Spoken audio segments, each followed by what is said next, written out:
Unang Kronika, 16 na kabanata.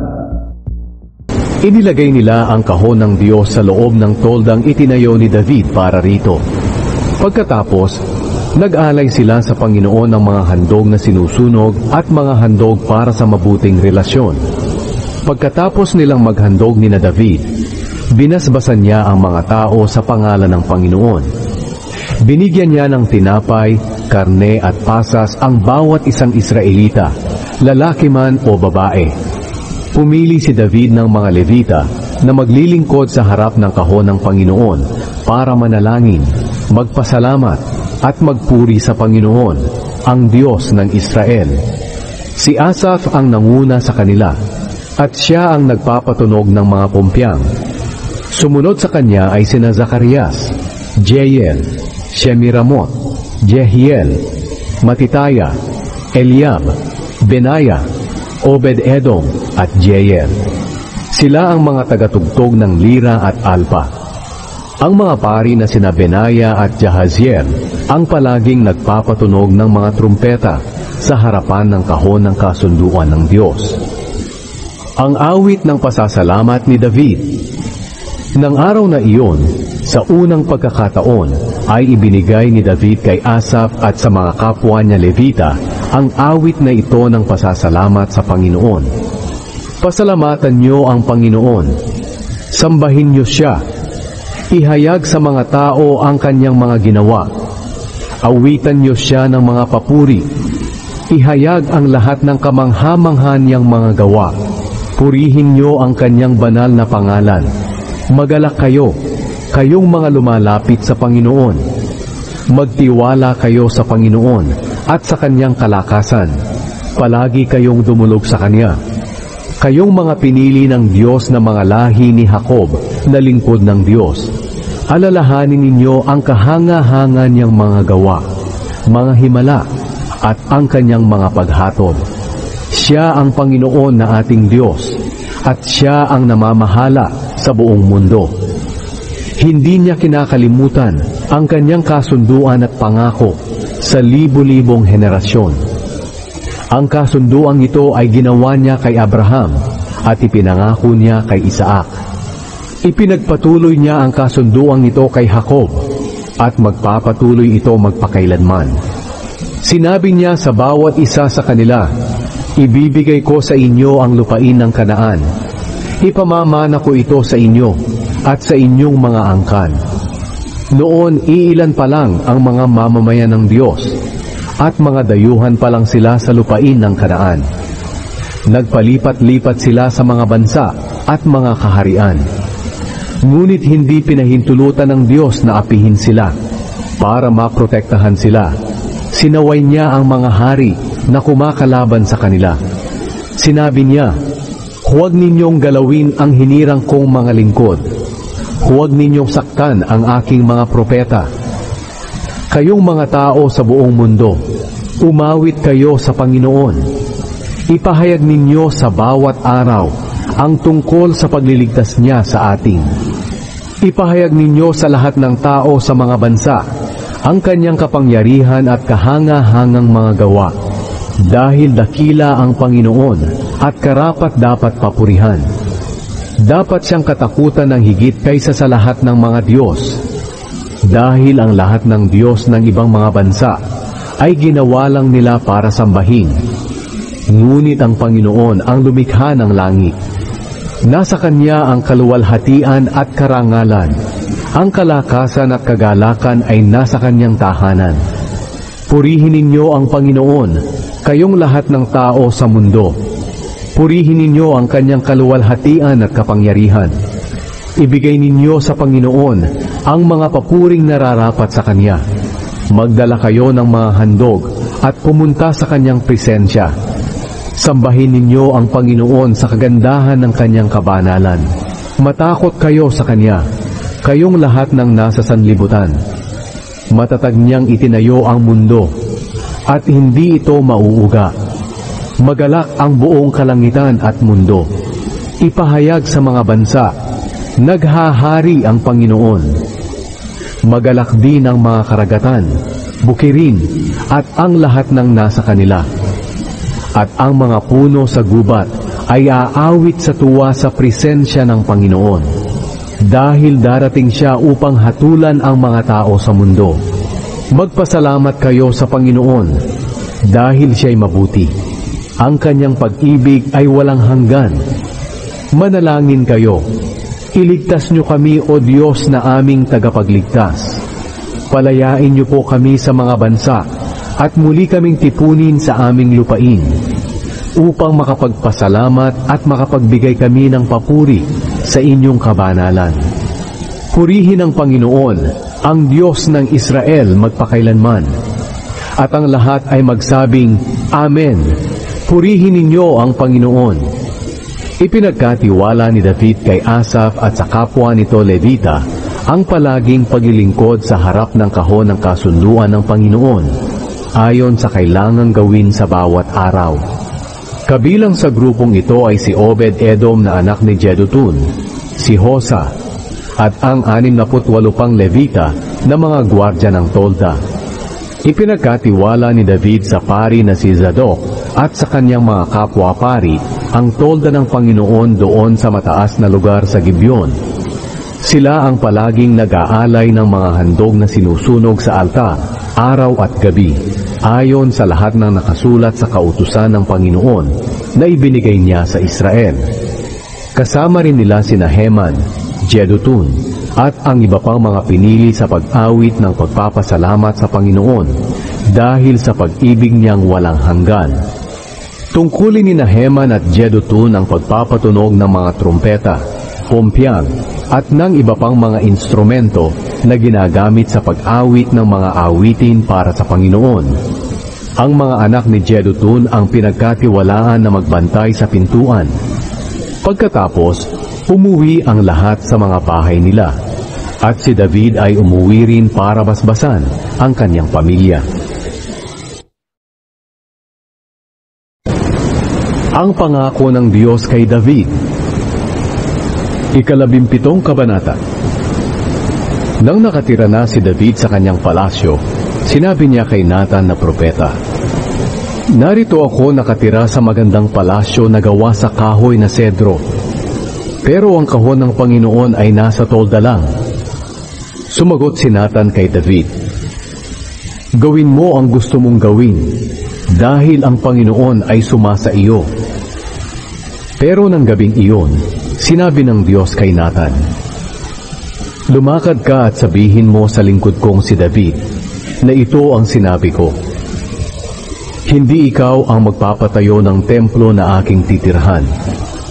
Hindi pa ako nakakatira sa templo, mula noong inilabas ko ang mga Israelita sa Ehipto hanggang ngayon. Palipat-lipat ang tinitirhan kong tolda. Sa aking paglipat-lipat kasama ng mga mamamayan kong Israelita, hindi ako nagreklamo sa mga pinunong inutusan kong mag-alaga sa kanila, kung bakit hindi nila ako ipinagpapatayo ng templong gawa sa kahoy na sedro. Sabihin mo pa kay David na ako ang Panginoong makapangyarihan ay nagsasabi, Tagapagbantay ka noon ng mga tupa, pero pinili kita para mamuno sa mga mamamayan kong Israelita. Sinasamahan kita kahit saan ka magpunta, at nilipol ko ang lahat ng mga kalaban mo. Ngayon, gagawin kitang tanyag, katulad ng ibang mga tanyag na tao sa mundo. Binigyan ko ng sariling lupain ang mga mamamayan kong Israelita, para may sarili silang tirahan, at wala nang gagambala sa kanila. Hindi na sila aapihin ng masasamang tao gaya ng dati. Mula nang maglagay ako ng mga pinuno sa mga mamamayan kong Israelita, tatalunin ko rin ang lahat ng kalaban mo. Ako, ang Panginoon, ay nagsasabi sa iyo na patuloy na manggagaling sa iyong angkan ang magiging hari ng Israel. Kapag namatay ka na at ilibing kasama ng mga ninuno mo, ipapalit ko sa iyo ang isa sa mga anak mo, at patatatagin ko ang kaharian niya. Siya ang magpapatayo ng templo para sa akin, at titiyakin ko na ang kanyang angkan ang maghahari magpakailanman. Kikilalanin niya akong ama, at kikilalanin ko siyang anak. Mananatili ang pag-ibig ko sa kanya, hindi gaya ng ginawa ko kay Saul na pinalitan mong hari. Pamamahalain ko siya sa aking mga mamamayan at kaharian, at ang kanyang angkan ang maghahari magpakailanman. Isinalaysay ni Nathan kay David ang lahat ng ipinahayag ng Diyos sa kanya. Ang panalangin ni David. Pagkatapos, pumasok si Haring David sa tolda kung saan naroon ang kahon ng kasunduan. Umupo siya roon sa presensya ng Panginoon at nanalangin. Panginoong Diyos, sino po ba ako at ang sambahayan ko para pagpalain niyo ng ganito? Ngayon, O Diyos, may pangako pa kayo tungkol sa kinabukasan ng sambahayan ko. Itinuring niyo ako na parang pinakadakilang tao. O Panginoong Diyos, ano pa po ba ang masasabi ko sa pagpaparangal ninyo sa akin? Sapagkat nakikilala nyo kung sino talaga ako na inyong lingkod. O Panginoon, dahil po sa akin na inyong lingkod at ayon na rin sa inyong kalooban, ginawa nyo ang mga dakilang bagay na ito at inihayag ito sa akin. Panginoon, wala po kayong katulad. Walang ibang Diyos maliban sa inyo. At wala rin kaming ibang alam na Diyos na gaya ninyo. At wala ring ibang tao na tulad ng inyong mga mamamayang Israelita.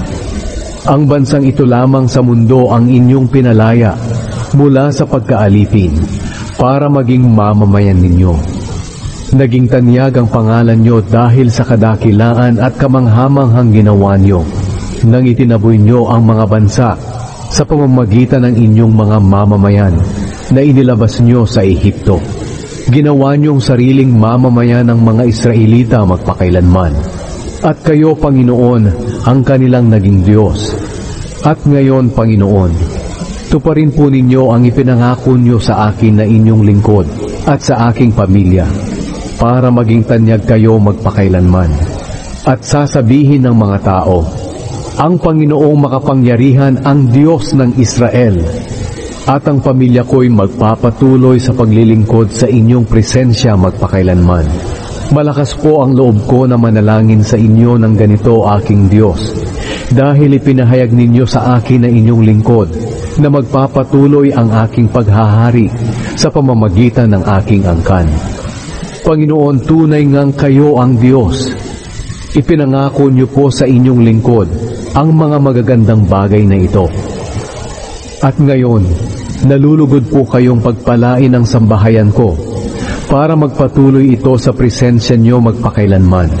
Sapagkat kapag nagpapala kayo, Panginoon, ang pagpapala ninyo'y magpakailanman. Ang mga pagtatagumpay ni David. 18 kabanata. Kinalaunan, natalo at sinakop ni David ang mga Filisteo. Inagaw niya sa kanila ang Gat at ang mga baryo sa paligid nito. Natalo rin ni David ang mga Moabita at sinakop niya sila at nagbayad sila ng buwis sa kanya. Nakipaglaban din si David kay Haring Hadadezer ng Zoba hanggang doon sa Hamat noong naglakbay si Hadadezer sa pagsakop sa mga lupaing malapit sa ilog ng Euphrates. Naagaw ni na David ang 1,000 niyang karwahe, 7,000 mga ngarwahe at 20,000 sundalo.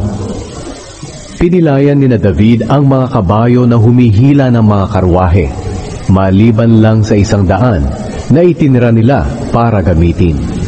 Nang dumating ang mga Arameo mula sa Damascus para tulungan si Hadadezer, pinatay nila David ang 22,000 sa mga ito. Nagpatayo agad si David ng mga kampo sa Damascus, ang lugar ng mga Arameo, at naging sakop niya ang mga ito at nagbayad sila ng buwis sa kanya. Pinagtagumpay ng Panginoon si David kahit saang labanan siya magpunta. Kinuha ni David ang mga gintong kalasag ng mga opisyal ni Hadadezer at dinala ang mga ito sa Jerusalem. Kinuha rin niya ang maraming tanso sa Teba at Kun, mga bayang sakop ni Hadadezer. Kinalaunan, Ang mga tansong ito ang ginamit ni Solomon sa pagpapagawa ng malaking sisidlan ng tubig na parang kawa na tinatawag na dagat, mga haligi at ng mga kagamitang tanso para gamitin sa templo. Nang mabalitaan ni Haring Tou ng Hamat na tinalo ni David ang buong sundalo ni Haring Hadadezer ng Zoba, pinapunta niya ang anak niyang si Hadoram kay Haring David para kamustahin at batiin sa pagkakapanalo niya kay Hadadezer. Noon pa man ay magkalaban na sina Tou at Hadadezer. Nagdala si Hadoram ng mga regalong gawa sa ginto, pilak at tanso. Inihandog ito ni Haring David sa Panginoon, gaya ng ginawa niya sa mga pilak at ginto na naagaw niya mula sa mga sumusunod na bansa, ang Edom, Moab, Ammon, Filistia at Amalek. Si Abishai na anak ni Zeruya ay nakapatay ng 18,000 Edomita sa lambak ng Asin. Naglagay si David ng mga kampo sa Edom at naging sakop niya ang lahat ng Edomita. Pinagtagumpay ng Panginoon si David saan man siya pumunta para makipaglaban. Ang mga opisyal ni David. Naghari si David sa buong Israel na gumagawa ng matuwid at tama para sa lahat ng mamamayan niya. Si Joab na anak ni Zeruya ang namumuno sa mga sundalo niya. Si Jehoshaphat na anak ni Ahilud ang namamahala ng mga kasulatan ng kaharian. Sina Zadok na anak ni Ahitub at si Ahimelech na anak ni Abiatar ang mga pari. Ang kalihim ay si Shavsa. Si Benaya na anak ni Jehoiada ang pinuno ng mga Kereteo at Peleteo. At ang mga punong opisyal ni David ay ang kanyang mga anak na lalaki. Ang digmaan laban sa mga Amonita at Arameo. 19 na kabanata. Makalipas ang ilang panahon, namatay si Nahash na hari ng mga Amonita, at ang anak niya na si Hanun ang pumalit sa kanya bilang hari. Sinabi ni David, "Pakikitaan ko ng kabutihan si Hanun dahil naging mabuti ang ama niya sa akin." Kaya nagpadala si David ng mga opisyal para ipakita ang pakikiramay niya kay Hanun sa pagkamatay ng ama nito. Pero pagdating ng mga opisyal ni David sa lupain ng mga Amonita, sinabi ng mga opisyal ng mga Amonita sa kanilang hari, "Iniisip niyo ba na pinaparangalan ni David ang inyong ama sa pamamagitan ng pagpapadala ng mga tauhan para makiramay sa kalungkutan ninyo? Hindi! Ipinadala niya ang mga taong iyan para magmanman sa lupain natin at tuwasakin ito." Kaya ipinadakip ni Hanun ang mga tauhan ni David. Inahit ang balbas nila at ginupit ang kanilang mga damit mula baywang pababa, at pagkatapos ay pinauwi sila. Sa ganoong kalagayan, nahihiya silang umuwi dahil sa kanilang itsura. At nang mabalitaan ni David ang nangyari, nagsugo siya ng mga mensahero para sabihin sa mga opisyal niya na manatili muna sila sa Jericho hanggang sa tumubo na ang mga balbas nila. Pagkatapos maaari na silang umuwi. Napag-isip-isip ng mga Amonita na ginalit nila si David. Kaya nagbayad sila ng 35 toneladang pilak para umupa ng mga karwahe at mga mangangarwahe mula sa Aram Naharaim, Aram Maaka at Zoba. Ang bilang ng mga karwahe at mga ngarwahe ay 32,000. Sumama rin sa kanila ang hari ng Maaka at ang mga sundalo nito. Nagkampo sila malapit sa Medeba at naghanda rin ang mga Amonita at lumabas sa bayan nila para makipaglaban. Nang mabalitaan ito ni David, isinugo niya si Joab at ang lahat ng matatapang na sundalo sa pakikipaglaban. Pumwesto ang mga Amonita sa pakikipaglaban sa may pintuan ng kanilang lungsod, habang ang mga hari na sumama sa kanila ay pumwesto sa kapatagan. Nang makita ni Joab na may mga kalaban sa harap nila at likuran, pumili siya ng pinakamahuhusay na sundalo ng Israel at pinamunuan niya ang mga ito sa pakikipaglaban sa mga Arameo. Si Abishai naman na kanyang kapatid, ang pinamuno niya sa mga natitirang sundalo sa pakikipaglaban sa mga Amonita. Sinabi ni Joab kay Abishai, "Kung makikita mo na parang matatalo kami ng mga Arameo, tulungan ninyo kami. Pero kung kayo naman ang parang matatalo ng mga Amonita, tutulungan namin kayo. Magpakatatag tayo at buong tapang na makipaglaban para sa ating mga mamamayan at mga lungsod ng ating Diyos. Gagawin ng Panginoon kung ano ang mabuti para sa Kanya." Sumalakay sina Joab at ang mga tauhan niya sa mga Arameo, at nagsitakas ang mga Arameo sa kanila.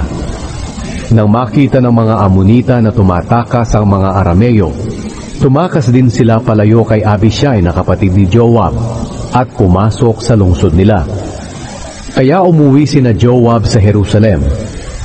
Nang mapansin ng mga Arameo na natatalo sila ng mga Israelita, nagsugo sila ng mga mensahero sa mga kasama nilang mga Arameo na nasa kabilang ilog ng Euphrates para tulungan sila.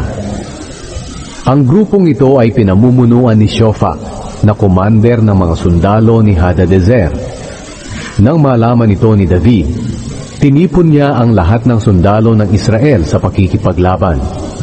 Pagkatapos, tumawid sila sa ilog ng Hordan at pumwesto na nakaharap sa mga Arameo at naglaban sila. Pero nagsitakas ang mga Arameo sa mga Israelita. Nakapatay sina David ng 7,000 mga ngarwahe at 40,000 sundalo na lumalakad lang. Napatay din nila si Shofak, ang commander ng mga sundalo. Nang makita ng mga sakop ni Hadadezer na natalo na sila ng mga Israelita, nakipagkasundo sila at nagpasakop kay David. Kaya mula noon, hindi na tumulong ang mga Arameo sa mga Amonita.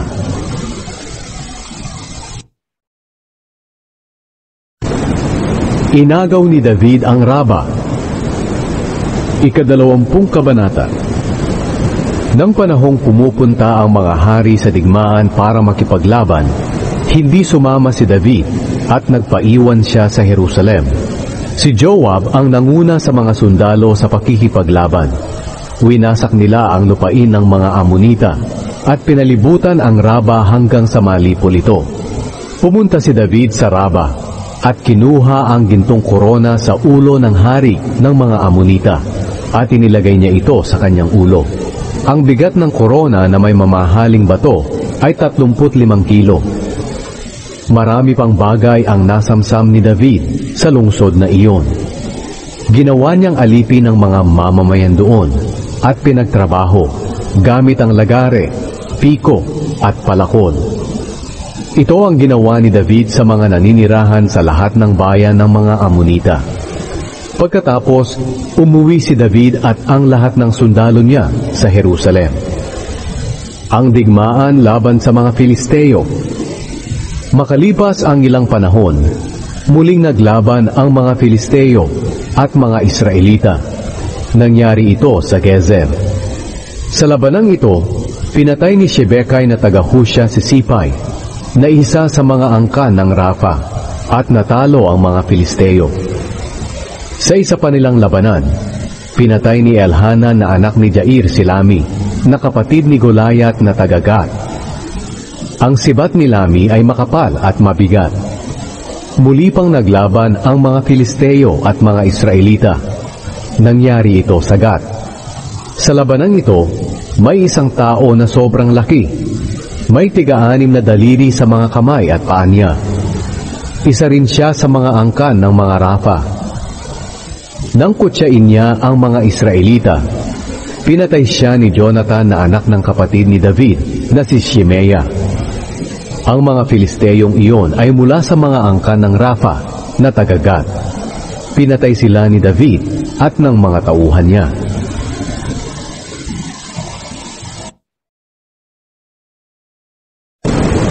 Ipinasensus ni David ang kanyang mga sundalo. 21 kabanata. Inatake ni Satanas ang Israel, kaya inudyukan niya si David na ipasensus ang mga Israelita.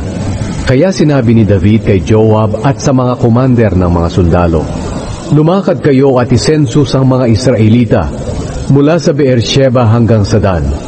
Pagkatapos bumalik kayo rito para malaman ko kung ilan silang lahat.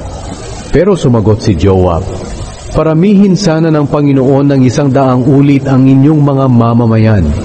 Ngunit mahal na hari, bakit gusto niyong gawin ang bagay na ito? Hindi po ba mga sakop niyo naman sila? Bakit idadamay niyo sila sa gagawin ninyong kasalanan? Pero nagpumilit si David, kaya nilibot ni Joab ang buong Israel at bumalik agad sa Jerusalem. Sinabi niya kay David ang bilang ng mga lalaki na may kakayahang makipaglaban, 1,100,000 sa Israel at 470,000 sa Huda. Pero hindi isinama ni Joab sa pagbilang ang mga lahi ni Levi at Benjamin dahil nainis siya sa utos ng hari. Hindi rin natuwa ang Diyos sa utos na ito ni David, kaya pinarusahan niya ang Israel.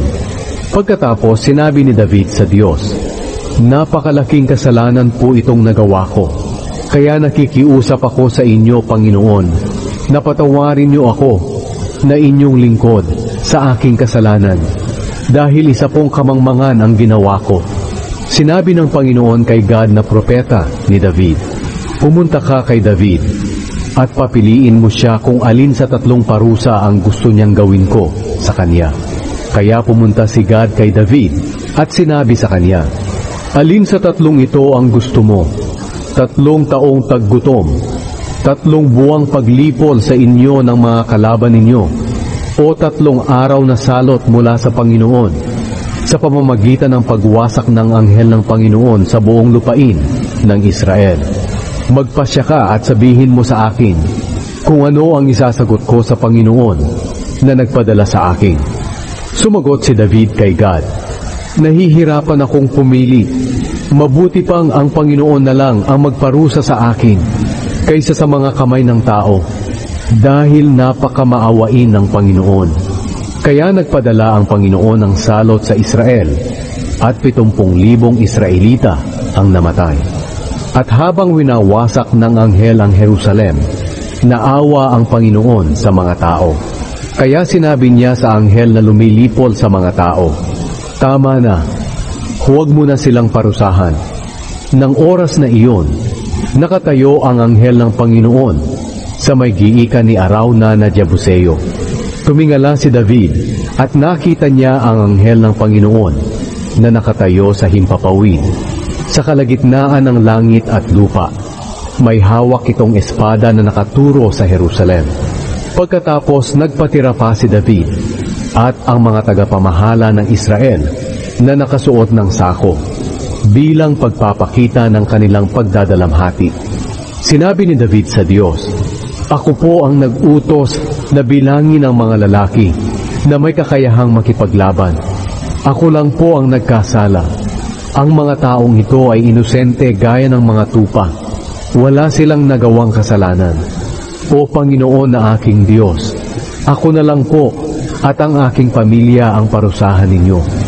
Huwag niyo pong pahirapan ang inyong mga mamamayan sa salot na ito. Pagkatapos, inutusan ng anghel ng Panginoon si Gad na sabihin kay David na pumunta siya sa giikan ni Arauna na Jebuseo at gumawa roon ng altar para sa Panginoon. Kaya pumunta si David ayon sa utos ng Panginoon sa pamamagitan ni Gad. Nang panahong iyon, gumigiik ng trigo si Arauna at ang 4 niyang anak na lalaki. Nang makita nila ang anghel ng Panginoon, tumakbo ang 4 na anak ni Arauna at nagtago. Pagkatapos nakita ni Arauna na paparating si David, kaya umalis siya sa giikan at lumuhod sa harapan ni David bilang paggalang sa kanya. Sinabi ni David sa kanya, ipagbili mo sa akin ang giikan mo para makapagpatayo ako ng altar para sa Panginoon, para huminto na ang salot sa mga tao.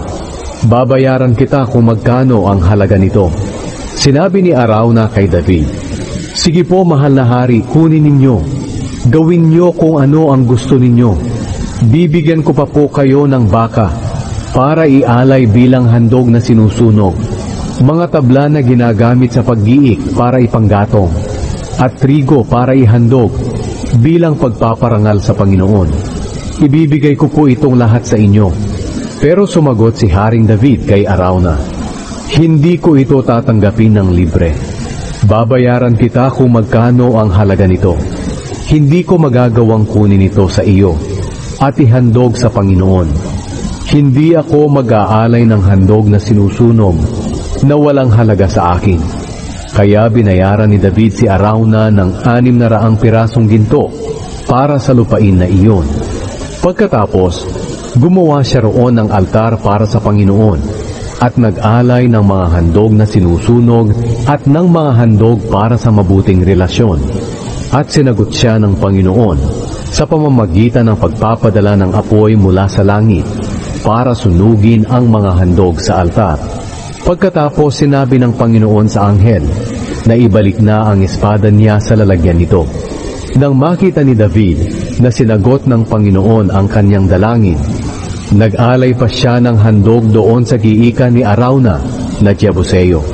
Nang panahong iyon, ang tolda ng Panginoon at ang altar para sa mga handog na sinusunog na ipinagawa ni Moises sa ilang ay nasa mataas na lugar sa Gibeon. Pero hindi pumunta roon si David para magtanong sa Diyos dahil natatakot siya sa espada ng anghel ng Panginoon. 22 kabanata. Pagkatapos, sinabi ni David, dito sa lugar na ito itatayo ang templo ng Panginoong Diyos at ang altar para sa mga handog na sinusunog ng Israel. Ang paghahanda para sa pagpapatayo ng templo. Nag-utos si David na tipunin ang mga dayuhang naninirahan sa Israel. Pumili siya sa kanila ng mga tagatabas ng bato para sa templo ng Diyos. Nagbigay si David ng napakaraming bakal para gawing mga pako at bisagra para sa mga pintuan at maraming tanso na hindi na matimbang sa sobrang bigat. Naghanda rin siya ng napakaraming kahoy na sedro na dinala sa kanya ng mga Sidoneo at Tireo. Sinabi ni David, bata pa ang anak kong si Solomon at wala pa siyang karanasan. Kailangang ang templo ng Panginoon na itatayo ay napakaganda at magiging tanyag sa buong mundo. Kaya paghahandaan ko ito ngayon pa lang. Kaya lubusan ang paghahandang ginawa ni David bago siya mamatay. Pagkatapos, ipinatawag ni David ang anak niyang si Solomon at inutusang ipatayo ang templo para sa Panginoon, ang Diyos ng Israel. Sinabi ni David kay Solomon, anak, gusto ko sanang magpatayo ng templo para sa karangalan ng pangalan ng Panginoon na aking Diyos. Pero ito ang sinabi niya sa akin, sa dami ng labanang napagdaanan mo, maraming tao ang napatay mo, kaya hindi kita papayagang magpatayo ng templo para sa karangalan ng aking pangalan. Ngunit bibigyan kita ng anak na lalaki na maghahari ng may kapayapaan, dahil hindi siya gagambalain ng lahat ng kanyang kalaban sa paligid. Ang magiging pangalan niya ay Solomon, at bibigyan ko ng kapayapaan ng Israel sa kanyang paghahari. Siya ang magpapatayo ng templo para sa karangalan ng aking pangalan. Ituturing ko siyang anak, at ako'y magiging kanyang ama. Maghahari ang mga angkan niya sa Israel magpakailanman. Kaya anak, gabayan ka sana ng Panginoon at magtagumpay ka sa pagpapatayo mo ng templo ng Panginoon na iyong Diyos, ayon sa sinabi niya na gawin mo. Bigyan ka sana ng Panginoon na iyong Diyos ng karunungan at pangunawa para matupad mo ang kautusan niya sa panahon na pamamahalain kanya sa buong Israel. At kung matupad mo ng mabuti ang mga utos at mga tuntunin na ibinigay niya sa Israel sa pamamagitan ni Moises, magiging matagumpay ka. Kaya magpakatatag ka at magpakatapang. Huwag kang matakot o kaya'y manlupaypay. Pinaghirapan kong mabuti ang paghahanda ng mga materyales para sa pagpapatayo ng templo ng Panginoon. 3,500 toneladang ginto, 35,500 toneladang pilak, at maraming tanso at mga bakal na hindi na matimbang sa sobrang bigat. Naghanda rin ako ng mga kahoy at mga bato, pero kailangan mo pa rin itong dagdagan. Marami kang manggagawa, mga tagatabas ng bato, mga mason, mga karpintero, at mga taong may kakayahan sa anumang gawaing ginto, pilak, tanso at bakal. Ngayon, simulan mo na ang pagpapagawa at gabayan ka sana ng Panginoon. Pagkatapos, inutusan ni David ang lahat ng pinuno ng Israel para tulungan ang anak niyang si Solomon. Sinabi niya sa kanila, "Kasama niyo ang Panginoon na inyong Diyos, at binigyan niya kayo ng kapayapaan sa mga kalaban ninyo sa paligid. Sapagkat ipinagkatiwala niya sa akin ang lahat ng naninirahan sa lupaing ito. At ngayon ay sa Panginoon na, at tayong mga mamamayan niya ang may sakop sa mga ito. Kaya ngayon, italaga ninyo ang inyong sarili sa Panginoon na inyong Diyos ng buong puso't kaluluwa. Simulan na ninyo ang pagtatayo ng templo ng Panginoon na inyong Diyos para mailagay na ang kahon ng kasunduan at ang mga banal na kagamitan ng Diyos sa templong ito na itatayo para sa karangalan ng pangalan ng Panginoon."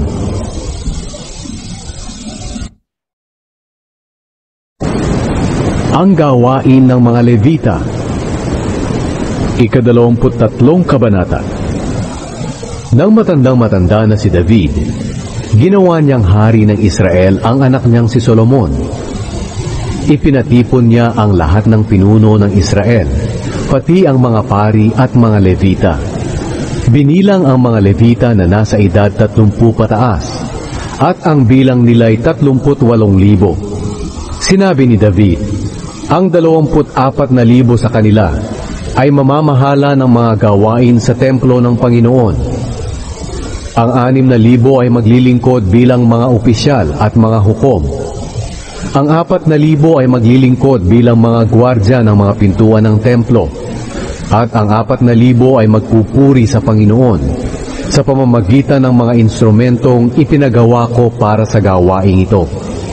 Hinati ni David sa 3 grupo ang mga Levita, ayon sa mga pamilya ng mga anak ni Levi na sina Gershon, Kohat at Merari. Ang mga angkan ni Gershon. Ang mga anak ni Gershon ay sina Ladan at Shimei. 3 ang anak ni Ladan. Si Jehiel ang pinakapinuno ng kanilang pamilya, si Zetam at si Joel. Sila ang mga pinuno ng mga pamilya ni Ladan. Si Shimei ay may 3 ring anak na lalaki na sina Shelomot, Haziel at Haran. Nagkaroon pa ng 4 na anak na lalaki si Shimei. Ang pinakapinuno ng kanilang pamilya ay si Jahat, ang pangalawa ay si Zina, at sumunod sina Jeush at Beria. Kakaunti lang ang mga anak ni Jeush at Beria, kaya binilang sila na isang pamilya lang. Ang mga angkan ni Kohat. Si Kohat ay may 4 na anak na lalaki na sina Amram, Izar, Hebron at Uziel. Ang mga anak na lalaki ni Amram ay sina Aaron at Moises. Ibinukod si Aaron at ang kanyang mga angkan para sa pagtatalaga ng mga pinakabanal na bagay, sa pag-aalay ng mga handog sa Panginoon, sa paglilingkod sa Kanya, at sa pagbabasbas sa pamamagitan ng pangalan ng Panginoon. Ito ang magiging tungkulin nila magpakailanman. Ang mga anak na lalaki ni Moises na lingkod ng Diyos ay kabilang sa mga Levita. Ang mga anak niyang lalaki ay sina Gershom at Eliezer. Ang isa sa mga anak na lalaki ni Gershom ay si Shebuel, na pinakapinuno ng kanilang pamilya. Si Eliezer ay may kaisa-isang anak na lalaki, si Rehabaya, na pinakapinuno rin ng kanilang pamilya. Marami ang mga angkan ni Rehabaya. Ang isa sa mga anak na lalaki ni Izar ay si Shelomit, na pinakapinuno ng kanilang pamilya. Ang mga anak na lalaki ni Hebron ay sina Jeriah, na pinakapinuno ng kanilang pamilya. si Amaraya ang ikalawa, si Jahaziel ang ikatlo, at si Jekameam ang ikaapat. Ang mga anak na lalaki ni Uziel ay sina Mikas na pinakapinuno ng kanilang pamilya, at Isya ang pangalawa. Ang mga angkan ni Merari. Ang mga anak na lalaki ni Merari ay sina Mali at Mushi. Ang mga anak na lalaki ni Mali ay sina Eleazar at Kish. Namatay si Eleazar na walang anak na lalaki, kundi puro babae. Sila'y napangasawa ng kanilang mga pinsan na mga anak ni Kish. Si Mushi ay may 3 anak na lalaki na sina Mali, Eder at Jeremoth. Sila ang lahi ni Levi ayon sa mga pinuno ng kanilang mga pamilya. Nakatala ang kani-kanilang mga pangalan. Ang bawat isa sa kanila ay dapat nasa edad na 20 pataas para makapaglingkod sa templo ng Panginoon. Sinabi ni David, "Binigyan tayo ng Panginoon, ang Diyos ng Israel, ng kapayapaan, at maninirahan siya sa Jerusalem magpakailanman. Hindi na kailangang dalhin ng mga Levita ang tolda at ang mga kagamitan nito." Ayon sa huling utos ni David, ang lahat ng Levita na nasa edad 20 pataas ay itinalak para maglingkod. Ang tungkulin ng mga Levita ay ang pagtulong sa mga pari na mga angkan ni Aaron sa paglilingkod sa templo ng Panginoon. Sila ang mga ngalaga ng bakuran ng templo at ng mga kwarto sa gilid nito. Sila rin ang tutulong sa mga seremonya ng paglilinis at ng iba pang gawain sa templo ng Diyos. Sila rin ang pinagkatiwalaan sa banal na tinapay na inilalagay sa mesa, sa harina para sa mga handog ng pagpaparangal sa Panginoon, sa tinapay na walang pampaalsa, at sa iba pang niluluto at minamasa. Sila rin ang pinagkatiwalaan sa pagtitimbang at sa pagtatakal ng lahat ng handog. Tungkulin din nila ang tumayo tuwing umaga at gabi sa templo para magpasalamat at magpuri sa Panginoon. Tutulong din sila sa pag-aalay ng mga handog na sinusunog sa Panginoon tuwing araw ng pamamahinga, tuwing pista ng pagsisimula ng buwan, at sa iba pang mga pista. May mga sinusunod silang tuntunin kung ilang mga Levita ang gagawa ng gawaing ito at kung paano nila ito gagawin. Kaya ginawa ng mga Levita ang tungkulin nilang alagaan ang toldang tipanan at ang banal na lugar, at sa pagtulong sa mga kamag-anak nilang pari na mula sa angkan ni Aaron sa paglilingkod sa templo ng Panginoon. Ang gawain ng mga pari. Ika-24 na kabanata. Ito ang mga grupo ng mga angkan ni Aaron. Ang mga anak na lalaki ni Aaron ay sina Nadab, Abihu, Eleazar at Itamar. Pero unang namatay sina Nadab at Abihu sa kanilang ama, at wala silang anak. Kaya sina Eleazar at Itamar ang naglingkod bilang mga pari. Sa tulong ni Zadok na mula sa angkan ni Eleazar at Ahimelech na mula sa angkan ni Itamar, pinagbukod-bukod ni Haring David ang angkan ni Aaron ayon sa kanilang tungkulin. Ang angkan ni Eleazar ay hinati sa 16 na grupo at ang angkan ni Itamar sa 8 grupo, dahil mas marami ang mga pinuno sa pamilya ng angkan ni Eleazar. Ang lahat ng gawain ay hinati sa mga grupo sa pamamagitan ng palabunutan. Kaya may mga opisyal ng templo na naglilingkod sa Diyos mula sa mga angkan ni Eleazar at mula sa mga angkan ni Itamar. Si Shemaya na anak ni Netanel na Levita ang kalihim. Itinala niya ang pangalan ng mga pari sa harap ng hari at ng mga opisyal na sina Zadok na pari, Ahimelech na anak ni Abiatar, at ng mga pinuno ng mga pamilya ng mga pari at ng mga Levita. Salitan sa pagbunot ang angkan ni na Eleazar at Itamar. Ang unang nabunot ay si Jehoiarib. Ang ikalawa ay si Jedaiah. Ang ikatlo ay si Harim. Ang ikaapat ay si Seyorim. Ang ikalima ay si Malkiah. Ang ika-6 ay si Mijamin. Ang ika-7 ay si Hakoz. Ang ika-8 ay si Abijah. Ang ika-9 ay si Jeshua. Ang ika-10 ay si Shekaniah. Ang ika-11 ay si Eliashib. Ang ika-12 ay si Jakim. Ang ika-13 ay si Hupa. Ang ika-14 ay si Jeshebeab. Ang ika-15 ay si Bilga. Ang ika-16 ay si Imer. Ang ika-17 ay si Hezir. Ang ika-18 ay si Hapizes. Ang ika-19 ay si Petahia. Ang ika-20 ay si Jehezkel. Ang ika-21 ay si Jakin. Ang ika-22 ay si Gamul. Ang ika-23 ay si Delaya. At ang ika-24 ay si Maazaya. Ginawa nila ang kanilang mga tungkulin sa templo ng Panginoon ayon sa tuntunin na ibinigay ng ninuno nilang si Aaron mula sa Panginoon, ang Diyos ng Israel. Ang mga pinuno ng mga pamilya ng mga Levita. Ito ang mga pinuno ng mga pamilya ng iba pang lahi ni Levi. Mula sa angka ni Amram, si Shubael. Mula sa angka ni Shubael, si Jedeya.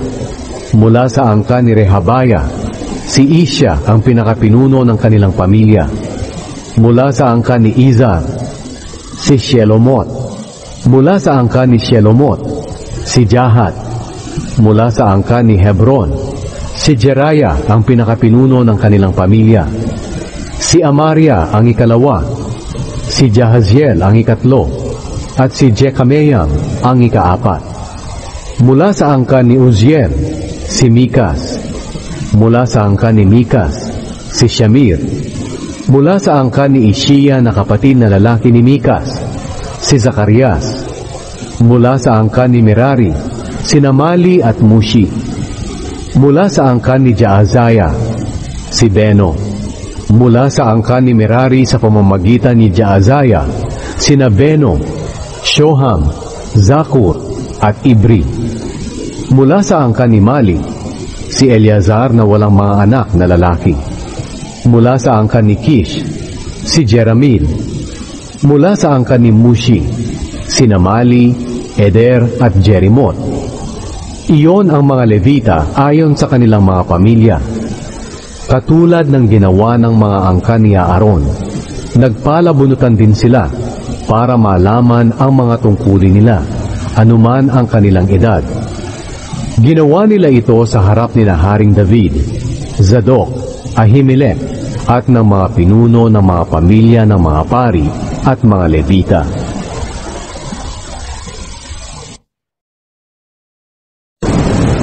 Ang mga musikero. Ika-25 kabanata.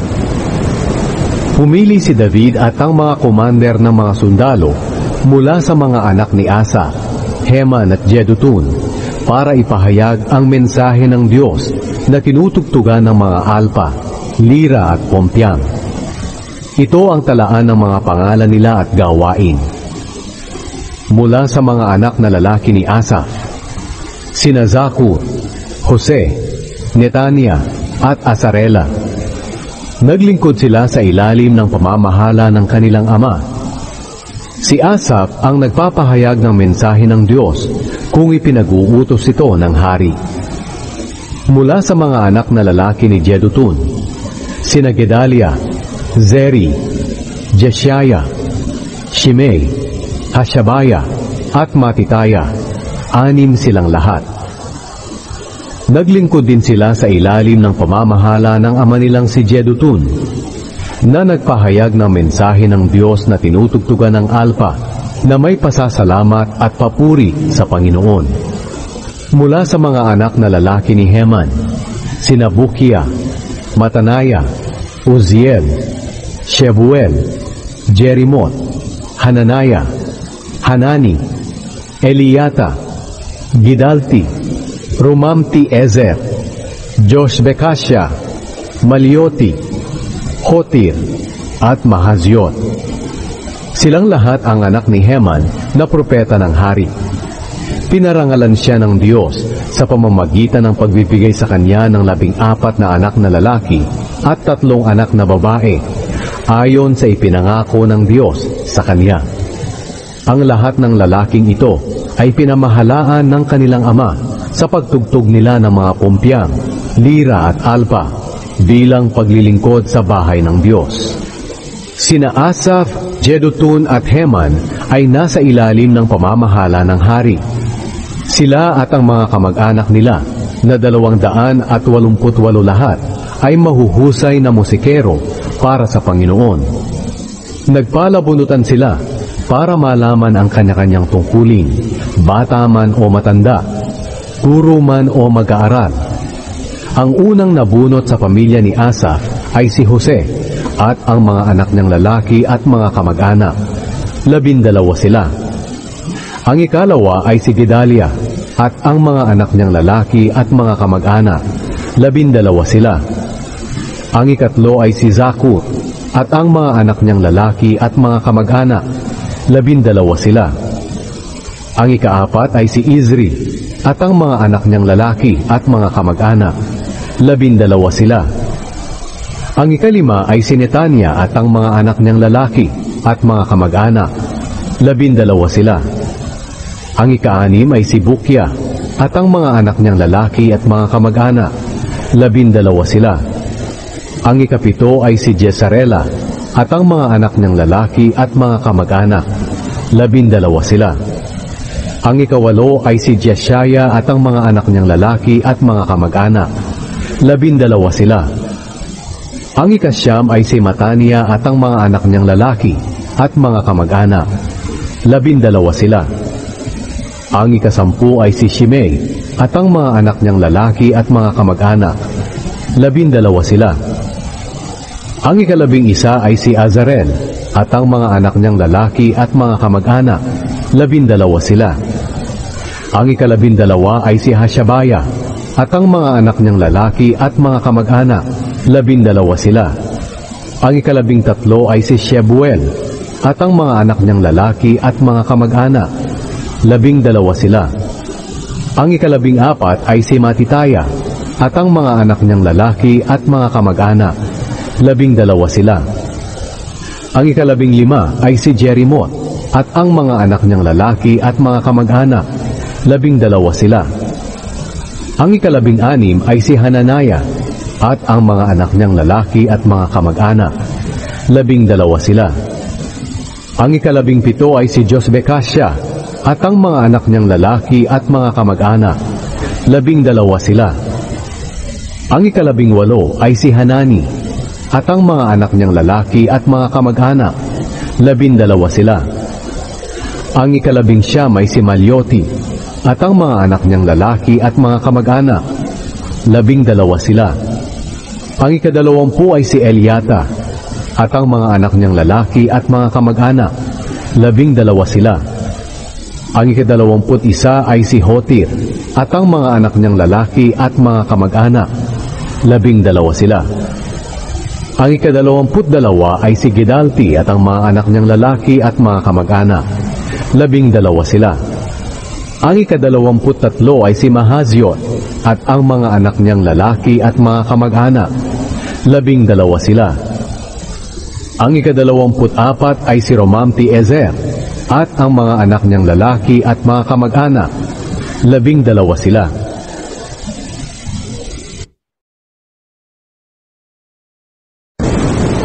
Ang mga gwardya ng pintuan ng templo. Ika-26 na kabanata. Ito ang mga grupo ng mga gwardya ng mga pintuan ng templo. Mula sa pamilya ni Korah, si Meshelemiah na anak ni Kore na miyembro ng pamilya ni Asaph, at ang 7 niyang anak na lalaki.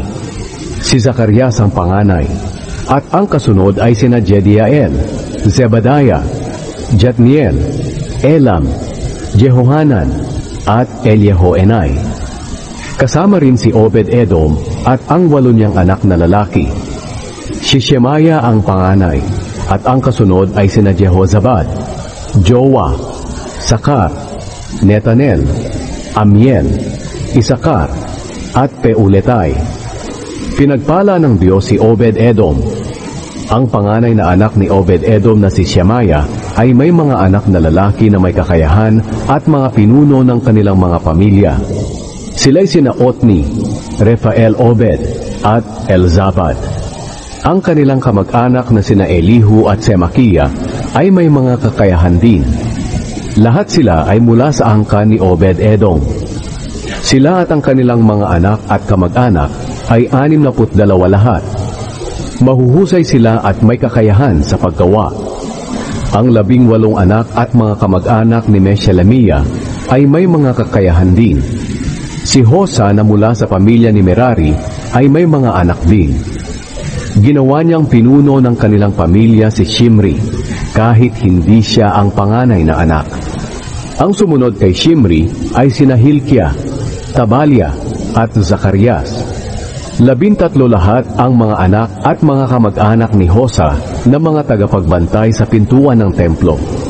Iginrupo ang mga gwardya ng mga pintuan ng templo ayon sa pinuno ng kanilang pamilya, at may mga tungkulin sila sa paglilingkod sa templo ng Panginoon, katulad ng kasama nilang mga Levita. Nagpalabunutan sila kung aling pinto ang babantayan ng mga pamilya nila, bata man o matanda. Ang pintuan sa gawing silangan ang nabunot ni Shelemiah, at ang pintuan sa gawing hilaga ang nabunot ng anak niyang mahusay magpayo na si Zacarias. Ang pintuan sa gawing timog ang nabunot ni Obed-Edom, at sa mga anak niyang lalaki ipinagkatiwala ang mga bodega.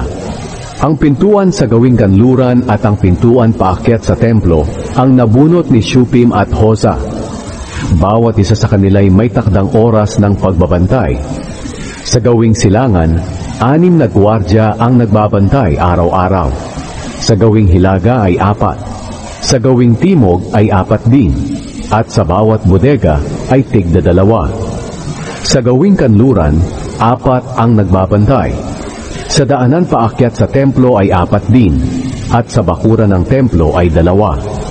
Iyon ang mga grupo ng mga gwardya ng mga pintuan ng templo na angkan ni Kora at Merari. Ang mga ingat yaman at ang iba pang mga opisyal. Ang ibang mga Levita na pinamumunuan ni Ahiya ang katiwala sa mga bodega ng templo ng Diyos, kabilang na ang mga bodega ng mga inihandog sa Diyos. Si Ladan ay mula sa angkan ni Gershon at ama ni Jehieli. Ang ilan sa mga miyembro ng kanyang pamilya ay mga pinuno rin ng kanyang mga angkan. Ang mga anak ni Jehieli na sina Zetam at Joel ang katiwala ng mga bodega ng templo ng Panginoon. Ito ang mga pinuno mula sa angkan ni Amram, Izar, Hebron at Uziel. Mula sa angkan ni Amram, si Shebuel na mula rin sa angkan ni Gershom na anak ni Moises, ang punong opisyal sa mga bodega ng templo. Ang mga kamag-anak niya sa angkan ni Eliezer ay sina Rehabaya, Jeshaya, Joram, Zikri at Shelomit. Si Shelomit at ang kanyang mga kamag-anak ang katiwala sa mga bodega ng mga handog na inialay ni Haring David, ng mga pinuno ng mga pamilya, ng mga komander ng libo-libo at ng daan-daang sundalo, at ng iba pang mga pinuno. Inihandog nila ang ibang nasamsam nila sa labanan para gamitin sa templo ng Panginoon. Si Shelomit din at ang kanyang mga kamag-anak ang nangalaga sa lahat ng mga inihandog ni Samuel na propeta, ni Saul na anak ni Kish, ni Abner na anak ni Ner, at ni Joab na anak ni Zeruya. Ang iba pang mga inihandog ay ipinamahala din nila. Mula sa mga angkan ni Iza, si Kenanaya at ang mga anak niyang lalaki, na siyang nangangasiwa at mga hukom sa buong Israel. Hindi sila naglilingkod sa loob ng templo. Mula sa angkan ni Hebron, si Hashabaya at ang 1,700 kamag-anak niya na may mga kakayahan. Pinagkatiwalaan sila na mamahala ng mga lupain sa gawing kanluran ng ilog ng Hordan. Sila ang nangangasiwa ng mga gawain ng Panginoon at ng hari sa lugar na iyon. Si Jeraya ang pinuno ng angkan ni Hebron ayon sa talaan ng kanilang mga pamilya. Nang ika-40 taon ng paghahari ni David, siniyasat ang mga talaan at natuklasan na may angkan si Hebron sa Jazer na sakop ng Gilead at may mga kakayahan sila. Si Jeriah ay may 2,700 kamag-anak na may mga kakayahan at mga pinuno ng mga pamilya. Sila ang pinamahala ni Haring David sa lahi ni Reuben, Gad at sa kalahating lahi ni Manase. Sila ang nangangasiwa sa lahat ng gawain ng Diyos at ng hari sa mga lugar na iyon. Ang mga opisyal ng mga sundalo. Ika-27 kabanata. Ito ang listahan ng mga pinuno, mga commander at mga opisyal ng mga Israelita na naglilingkod sa hari bilang tagapangasiwa sa grupo ng mga sundalong naglilingkod ng 1 buwan sa bawat taon. Ang bawat grupo ay may 24,000 sundalo. Si Jashobeam na anak ni Zabdiel ang commander ng mga sundalo sa unang buwan.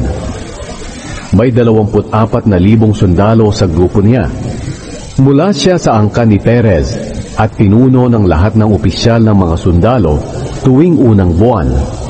Si Dodai na mula sa angkan ni Ahowa ang commander ng mga sundalo sa ikalawang buwan. May 24,000 siyang sundalo. Si Miklot ang pinakamataas na opisyal sa grupo niya. Si Benaya na anak ng paring Jehoiada ang commander ng mga sundalo sa ikatlong buwan. May 24,000 siyang sundalo sa kanyang grupo. Siya ang binaya na matapang na pinuno ng 30 matatapang na tauhan ni David. Ang anak niyang si Amizabad ang pinakamataas na opisyal sa grupo niya. Si Azahel na kapatid ni Joab ang commander ng sundalo sa ika-4 na buwan. Ang anak niyang si Zebadiah ang pumalit sa kanya. May 24,000 sundalo sa grupo niya. Si Shamut na mula sa angkan ni Izra ang commander sa ika-5 buwan. May 24,000 sundalo sa grupo niya. Si Ira na anak ni Ikes na mula sa Tekoa ang commander ng mga sundalo sa ika-6 na buwan. May 24,000 sundalo sa grupo niya. Si Helez na taga-Pelon na lahi ni Ephraim ang commander ng mga sundalo sa ika-7 buwan. May 24,000 sundalo sa grupo niya. Si Sibekay na taga-Husha na mula sa angkan ni Zera ang commander ng mga sundalo sa ika-8 buwan. May 24,000 sundalo sa grupo niya. Si Abiezer na taga-Anatot na mula sa lahi ni Benjamin ang commander sa ika-9 na buwan. May 24,000 sundalo sa grupo niya.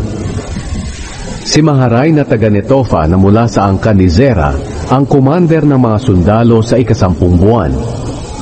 May 24,000 sundalo sa grupo niya. Si Benaya na taga-Piraton na mula sa lahi ni Ephraim ang commander ng mga sundalo sa ika-11 buwan. May 24,000 sundalo sa grupo niya. Si Helday na taga-Netofa na mula sa angkan ni Otniel ang commander ng mga sundalo sa ika-12 buwan. May 24,000 sundalo sa grupo niya. Ang mga pinuno ng mga angkan ng Israel. Ito ang mga opisyal ng lahi ng Israel. Sa lahi ni Reuben, si Eliezer na anak ni Zikri. Sa lahi ni Simeon, si Shephatiah na anak ni Maaka. Sa lahi ni Levi, si Hashabaya na anak ni Kemuel.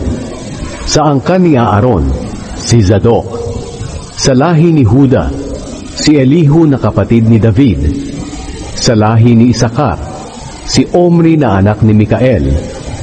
Sa lahi ni Zebulun, si Ismaya na anak ni Obadias.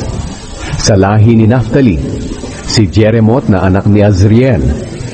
Sa lahi ni Ephraim, si Hoshea na anak ni Azazaya. Sa kalahating lahi ni Manase, si Joel na anak ni Pedaya. Sa kalahati pang lahi ni Manase sa Gilead, si Ido na anak ni Zacarias. Sa lahi ni Benjamin, si Jaasiel na anak ni Abner. Sa lahi ni Dan, si Azarel na anak ni Jeroham. Sila ang mga opisyal ng mga lahi ng Israel. Nang sinensus ni David ang mga tao, hindi niya isinama ang mga tao na wala pa sa edad na 20, dahil nangako ang Panginoon na pararamihin niya ang mga Israelita gaya ng mga bituin sa langit. Inumpisahan ni Joab na anak ni Zeruya ang pagsisensus sa mga tao, pero hindi niya ito natapos dahil nagalit ang Diyos sa pagsisensus na ito. Kaya ang kabuuang bilang ng mga Israelita ay hindi naitala sa listahan ni Haring David. Ang mga opisyal sa kaharian. Si Azmavet na anak ni Adiel ang namamahala sa mga bodega sa palasyo ng hari. Si Jonathan na anak ni Uzziah ang namamahala sa mga bodega sa mga distrito, bayan, baryo at sa mga tore. Si Ezri na anak ni Kelub ang namamahala sa mga nagtatrabaho sa bukid ng hari. Si Shimei na taga-Rama ang namamahala sa mga ubasan ng hari. Si Zabdi na taga-Sepham ang namamahala ng mga produkto nito, ang bunga ng ubas at alak ng hari. Si Baal-Hanan na taga-Geder ang namamahala ng mga puno ng olibo at sikomoro sa mga kaburulan sa kanluran. Si Joash ang namamahala sa mga bodega ng langis ng olibo. Si Sitray na taga-Sharon ang namamahala ng mga kawan ng hayop na pinapastol sa Sharon. Si Shaphat na anak ni Adlai ang namamahala ng mga kawan ng hayop sa mga lambak. Si Obil na Ismaelita ang namamahala ng mga kamelyo. Si Jedaya na taga-Meronot ang namamahala ng mga asno. Si Jaziz na Hagreyo ang namamahala ng mga tupa. Silang lahat ang mga opisyal na namamahala sa mga ari-arian ni Haring David. Si Jonathan at Yuhin ni Haring David ang tagapayo niya. Isa siyang matalinong tao at manunulat. Si Jehiel na anak ni Hakmoni ang guro ng mga anak ng hari. Si Ahitofel ang isa pang tagapayo ng hari. Ang arkeyo na si Hushai ay malapit na kaibigan ng hari. Nang mamatay si Ahitofel, pinalitan siya ni Jehoiada na anak ni Benaya at ni Abiatar. Si Joab ang commander ng mga sundalo ng hari. Ang plano ni David para sa templo. Ika-28 kabanata. Ipinatawag ni Haring David sa Jerusalem ang lahat ng opisyal ng Israel, ang mga opisyal ng mga lahi, ang mga commander ng bawat grupo ng mga sundalo na naglilingkod sa hari, ang iba pang mga commander ng libo-libo at daan-daang sundalo, ang mga opisyal na namamahala sa lahat ng ari-arian at mga hayop ng hari, at ng kanyang mga anak, ang mga opisyal ng palasyo, ang mga makapangyarihang tao, at ang lahat ng mahuhusay na sundalo. Nang nagtitipon na sila, tumayo si David at sinabi, "Makinig kayo, aking mga kapatid at tauhan. Gusto ko sanang magpatayo ng templo para paglagyan ng kahon ng kasunduan ng Panginoon na ating Diyos, upang magkaroon ng tuntungan ang kanyang mga paa. At nakapagplano na ako para sa pagpapatayo nito. Pero sinabi ng Diyos sa akin, hindi ikaw ang magpapatayo ng templo para sa karangalan ng aking pangalan. Dahil isa kang sundalo at marami kang napatay. Ngunit sa kabila nito, pinili ako ng Panginoon, ang Diyos ng Israel, mula sa aming pamilya na maging hari ng Israel magpakailanman. Pinili niya ang lahi ni Huda bilang pinuno ng mga lahi. At mula sa lahing ito, pinili niya ang aking pamilya. At mula sa aking pamilya, ikinalugod niya ang pagpili sa akin bilang hari ng buong Israel. Binigyan niya ako ng maraming anak na lalaki. At mula sa kanila, pinili niya si Solomon na maghari sa kanyang kaharian, ang Israel. Sinabi niya sa akin, ang iyong anak na si Solomon ang magpapatayo ng aking templo at ng mga bakuran nito, sapagkat pinili ko siya na maging aking anak at ako'y magiging kanyang ama. At kung patuloy siyang susunod sa mga utos ko at tuntunin gaya ng ginagawa niya ngayon, paghahariin ko ang kanyang angkan magpakailanman. Kaya ngayon inuutusan ko kayo sa harap ng lahat ng Israelita, ang mga mamamayan ng Panginoon, at sa presensya ng ating Diyos, na maingat niyong sundin ang lahat ng utos ng Panginoon na inyong Diyos. Kung gagawin niyo ito, patuloy na kayo ang magmamay-ari ng magandang lupaing ito, at ipamamana ninyo ito sa inyong mga angkan, magpakailanman. At ikaw, Solomon na anak ko, kilalanin mo at paglingkuran ang Diyos ng iyong ama, ng buong puso mo at isip. Dahil nakikita ng Panginoon ang bawat puso ng tao, at nalalaman niya ang ating layunin at pag-iisip. Kung dudulog ka sa Kanya, tutulungan Kanya. Pero kung tatalikod ka sa Kanya, itatakwil Kanya magpakailanman. Kaya pag-isipan mo itong mabuti. Pinili ka ng Panginoon para ipatayo ang templo, para roon siya sambahin. Magpakatatag ka at gawin mo ang gawaing ito. Pagkatapos, ibinigay ni David kay Solomon ang lahat ng plano sa pagpapatayo ng templo at ng mga balkonahin nito, mga gusali, mga bodega, mga silid sa itaas, mga silid sa loob, at ang pinakabanal na lugar na kung saan pinapatawad ang mga kasalanan ng mga tao. Ibinigay niya ang lahat ng plano na itinuro sa kanya ng Espiritu para sa pagpapatayo ng mga bakura ng templo ng Panginoon, sa lahat ng silid sa paligid nito, sa mga bodega ng templo ng Diyos, kasama na ang mga bodega para sa mga bagay na inihandog. Tinuruan din niya si Solomon kung paano igugrupo ang mga pari at mga Levita, at ang lahat ng gawain sa paglilingkod sa templo ng Panginoon. Ganoon din ang lahat ng mga gagamitin sa paglilingkod. Itinuro rin niya kung gaano karaming pilak at ginto ang gagamitin sa paggawa ng mga gamit na ito, sa mga ilawang ginto at mga lagayan nito, sa mga ilawang pilak at mga lagayan nito, sa mga mesang ginto kung saan ilalagay ang tinapay na inihahandog sa Diyos, sa mesang pilak, sa mga malaking gintong tinidor, sa mga mangkok at mga pitsen, sa mga platong ginto at pilak, at sa gintong altar na pagsusunugan ng insenso. Tinuruan din ni David si Solomon kung paano gawin ang gintong kerubin na nakalukob ang mga pakpak sa itaas ng kahon ng kasunduan ng Panginoon. Sinabi ni Haring David, ang mga planong ito ay isinulat ayon sa gabay ng Panginoon. At tinuruan niya ako kung paano gawin ang lahat ng ito. Sinabi rin ni David sa anak niyang si Solomon, magpakatatag ka at magpakatapang. Simulan mo na ang pagpapagawa. Huwag kang matakot o manlupaypay, dahil ang Panginoong Diyos, ang aking Diyos, ay kasama mo. Hindi Kanya iiwan o pababayaan hanggang sa matapos ang lahat ng gawain para sa templo ng Panginoon. Nakahanda na ang grupo ng mga pari at mga Levita para sa lahat ng gawain sa templo ng Diyos. At may mga tao rin na may kakayahang gumawa ng anumang gawain na handang tumulong sa iyo. Ang mga opisyal at ang lahat ng tao ay handang sumunod sa iyo. Ang mga regalo sa pagpapatayo ng templo. 29 na kabanata. Pagkatapos, sinabi ni Haring David sa lahat ng mamamayan ng Israel, ang anak kong si Solomon na pinili ng Diyos ay bata pa at wala pang karanasan. Malaki ang gawain na ito, dahil ang ipapatayong gusali ay hindi para sa tao, kundi para sa Panginoong Diyos. Ginawa ko ang lahat para maihanda ang mga materyales para sa templo ng aking Diyos.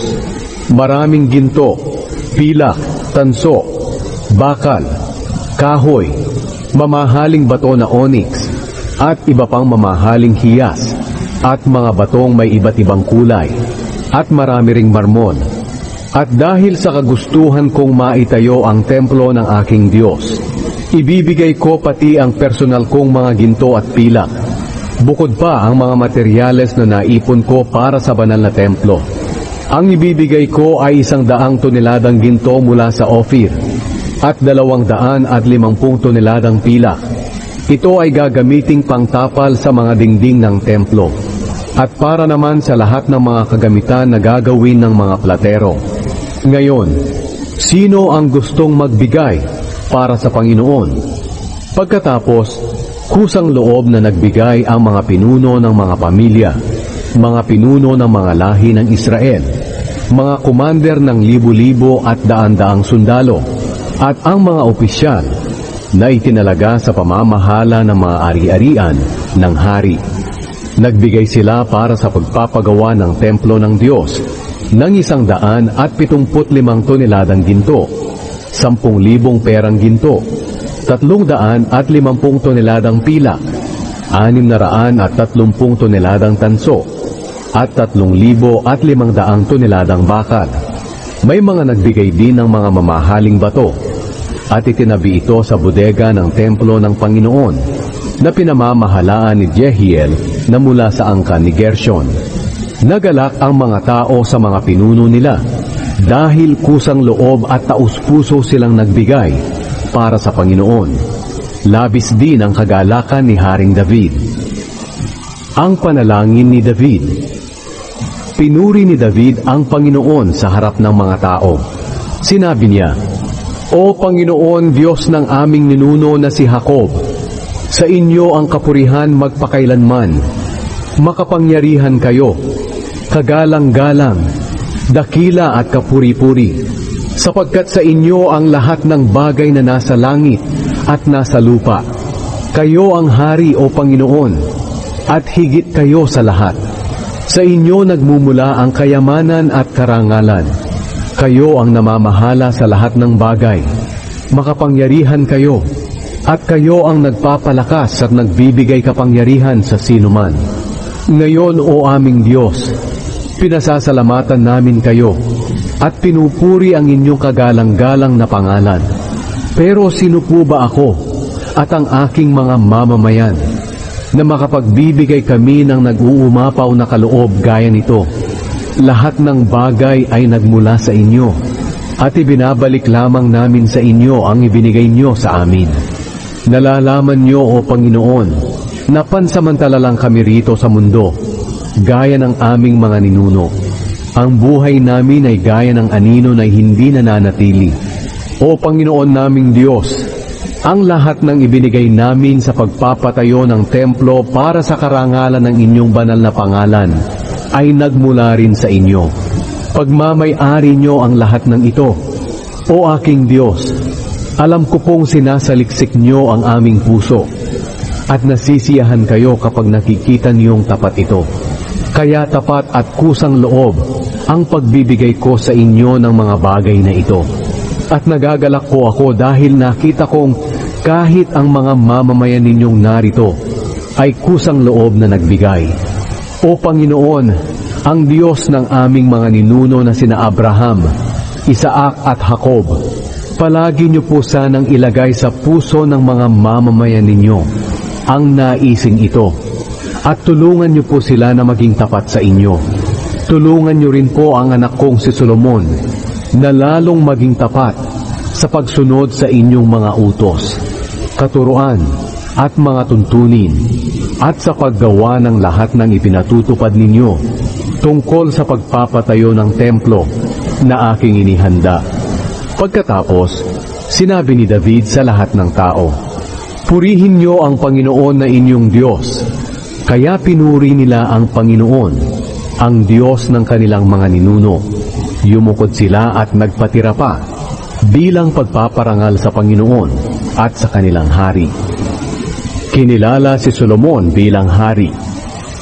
Nang sumunod na araw, nag-alay sila sa Panginoon ng mga handog na sinusunog, 1,000 toro, 1,000 lalaking tupa, at 1,000 batang tupa. Nag-alay din sila ng mga handog na inumin at iba pang mga handog para sa mga Israelita. Masaya silang nagkainan at nag-inuman sa presensya ng Panginoon ng araw na iyon. Muli idineklara nilang hari si Solomon na anak ni David. Pinahiran si Solomon ng langis sa presensya ng Panginoon bilang hari, at pinahiran din ng langis si Zadok bilang pari. Kaya umupo si Solomon sa trono ng Panginoon bilang hari, kapalit ng ama niyang si David. Naging maunlad si Solomon, at sumunod sa kanya ang buong Israel. Nangako ang lahat ng opisyal, ang mga makapangyarihang tao, at ang lahat ng anak na lalaki ni Haring David na magpapasakop sila kay Haring Solomon. Niloob ng Panginoon na maging tanyag si Solomon sa buong Israel at binigyan ng karangalang hindi nakamit ng ibang hari sa Israel. Ang pagkamatay ni David. Naghari si David na anak ni Jesse sa buong Israel sa loob ng 40 taon, 7 taon sa Hebron at 33 taon sa Jerusalem. Nabuhay siya ng matagal, mayaman at marangal. Namatay siya ng matandang-matanda na, at ang anak niyang si Solomon ang pumalit sa kanya bilang hari. Ang kasaysayan tungkol sa paghahari ni Haring David mula sa simula hanggang katapusan ay nakasulat sa mga aklat ng mga propeta na sina Samuel, Nathan at Gad. Naisulat dito kung paano siya naghari at kung gaano siya naging makapangyarihan at ang lahat ng nangyari sa kanya at sa Israel at sa mga nakapaligid na kaharian. Mga minamahal kong mananampalataya, kabutihan at biyaya ng Panginoon ang sumainyo, gabay at patnubay ng may kapal, ay tumahan sa inyong buhay, maging huwaran at tularan, nawa kayo sa pakikinig sa banal na aklat.